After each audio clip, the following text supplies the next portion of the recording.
What's up to all my freelancers and creatives out there? Have you ever worked with a client and when you worked with them, you both agreed to a certain amount of work? However, as the project goes on, they keep asking for more and more things, but they never rediscuss payment. That's what we're going to get into in this episode of Freelance Jumpstart TV.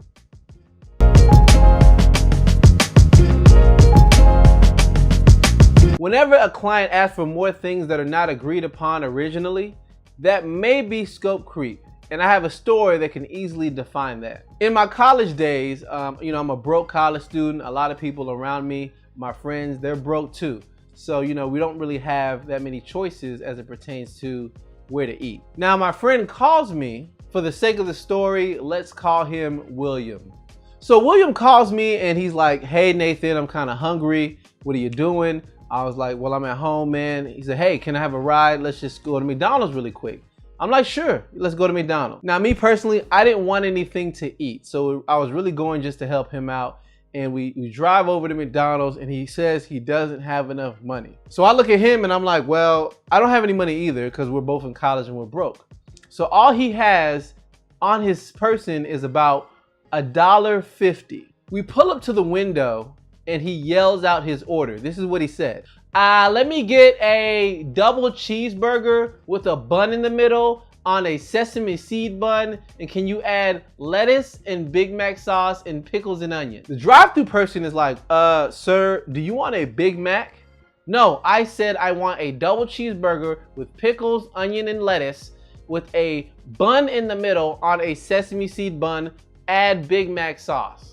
So at this point, the drive-thru person is very annoyed and they say, "Sir, just pull around to the front." So a quick sidebar, I felt like the drive-thru person might think it was me that said this order. So I made it clear that it's not me, it's my friend William who said this. So we get to the window and the person's like, "Okay, what do you want?" And he repeated his order again and they rolled their eyes, but shortly enough, they brought out pretty much a Big Mac. Here's the catch. A Big Mac cost about $3 and some odd cents.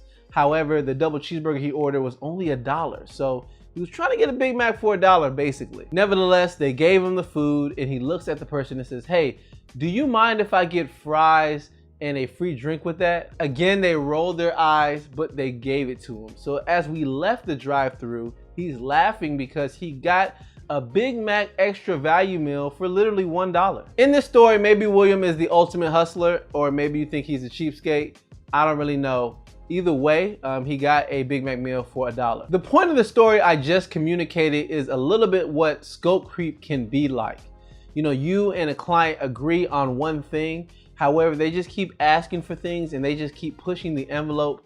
But you as the creative are called upon to do more work and to spend more time, but you're not necessarily getting more money. So how do you stop a client from requesting things that are out of scope? Really, there's no way you can stop them, but here are some things you can do to be professional and somewhat take control of what they're asking for. The first and foremost way to do this is to write out a clear statement of work.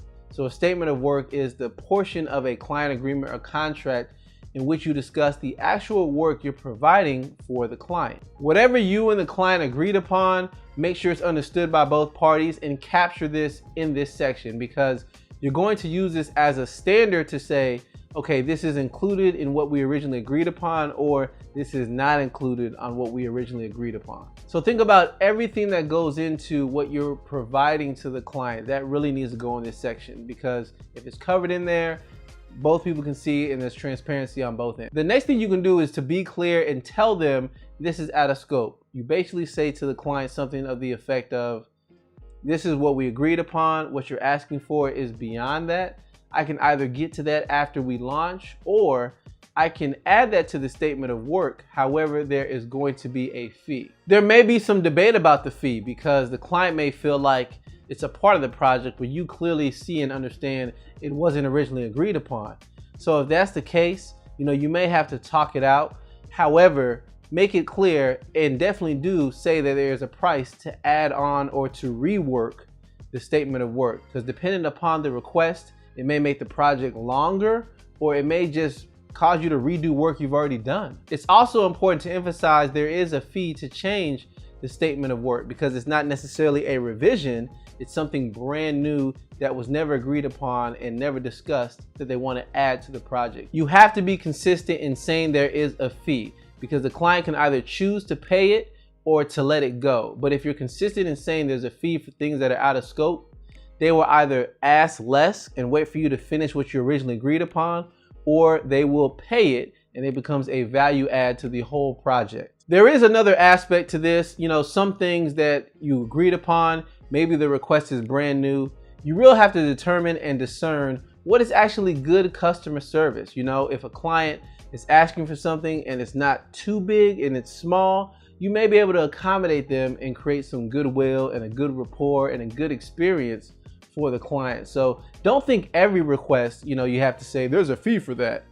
That's not the case. You may have to say, okay, I'll accommodate that in goodwill. Overall and over time, you start to just get acquainted with the common things people ask for as it pertains to scope creep.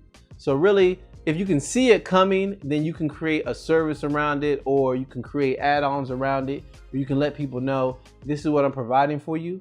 Here's some extra things you may want. If you want to add those on, it's an extra fee. And you can tell them that on the front end of things before you even begin the work. One thing that happens with me with scope creep is I make a website for someone.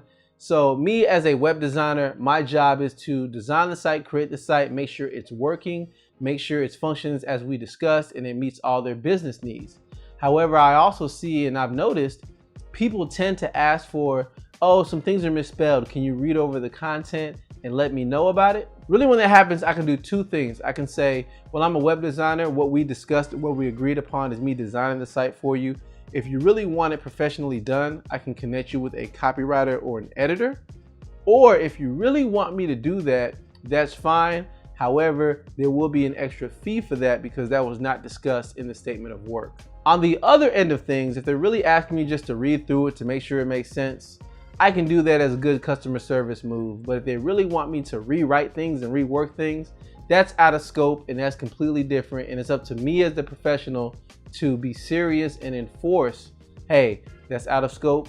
I just want to let you know that. What do you want to do? Do you want to pay me for the extra bonus service, or do you want to just move forward and handle it yourself? Thank you for taking the time to check out this episode. I greatly appreciate it. If you liked anything I said, give this video a thumbs up. If you're listening on the podcast, give me a review on iTunes. I read all those reviews and they really help me and help me see what I need to work on and improve, or what new topics I may need to cover.